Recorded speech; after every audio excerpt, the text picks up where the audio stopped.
Paul George told Bleacher Report that he will not tell the Thunder before the trade deadline if he plans to leave. I know that probably sounds like a negative, but I'm not taking it that way, especially when you look at what he said. He said, I want to put everything into this and see where that takes us. I'm not yet giving up.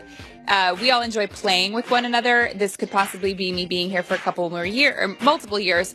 I'm not just going to throw it in and be like, no, I'm done with this. So he's not going to say either way. And as I've said before, if I were the Thunder, you could trade him and he's a rental essentially, so you're not going to get much back, or you take the risk and see how the rest of the year goes and maybe you and I totally disagree with this. Yeah, I know.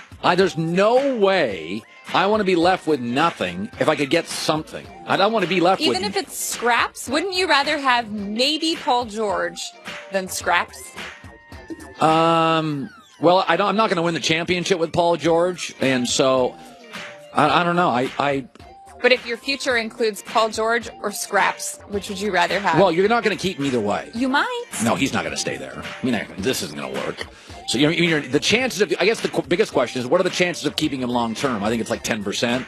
So I'm much more willing to get scraps. Now, if it was like 75-25, I can keep him. I totally agree. How do they know? They don't know. Because they're not dumb. The players don't choose OKC unless they're drafted there. We've had Harden leave. We had KD leave. But by the way, Melo... Paul George has said he wants to play. This is not a place that NBA players gravitate to. He literally said we all enjoy playing together. Oh, sure. Yeah. You just think he's lying? Of course he is. What'd you say, by the way? Yeah, the scores don't say they love playing together. Scores aren't always the right thing.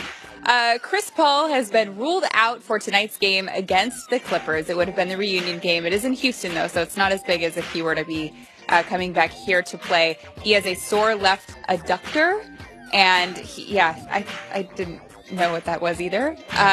But the injury, he had this injury at the Lakers game, which they lost, and that ended Houston's 14-game winning streak. They were doing really well, but now Chris Paul's going to be out for this, which would have been interesting to see him play against his old team. But I think it's going to be even better to watch him play for the first time against the Clippers in LA. Yep. That'll be a big one. And finally, speaking of the Clippers and Doc Rivers used to be the head coach of the Magic. And it turns out that back in 2000, when Tim Duncan became a free agent, he was considering leaving the Spurs to go play with the Magic.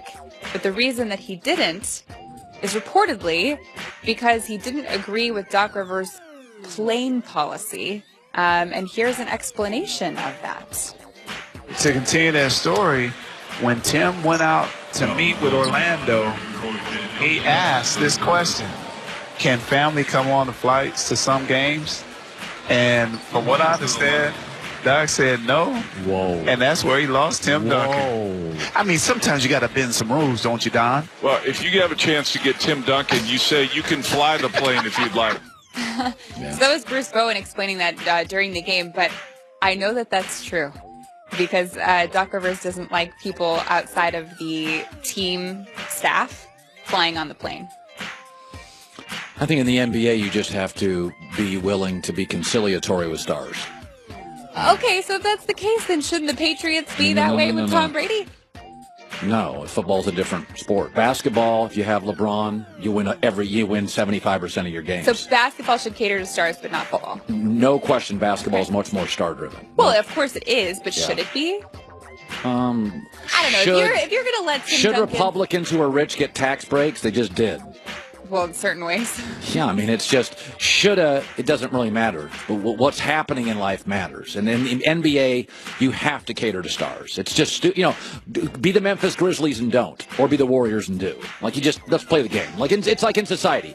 Being nice and sucking up to people in authority is better than trying to be, a little brown-nosing at work doesn't kill you. Inviting the family on the plane, though, that could get out of hand. No, there's no question. That's why Doc doesn't like it. I'm not a big fan of that. I think if I had a chance to land Tim Duncan, I'd say, okay, how many trips we talking about, and I'd negotiate it. Yeah, you'd make an exception, or maybe towards the playoffs or something like that. But I totally get what Doc's saying. I just think the NBA we have a history here. Outside of the Detroit Pistons 15, 20 years ago, if you don't have 2 to 3 stars, you just don't win championships. That's just the way it goes. That's true. Christine with the news.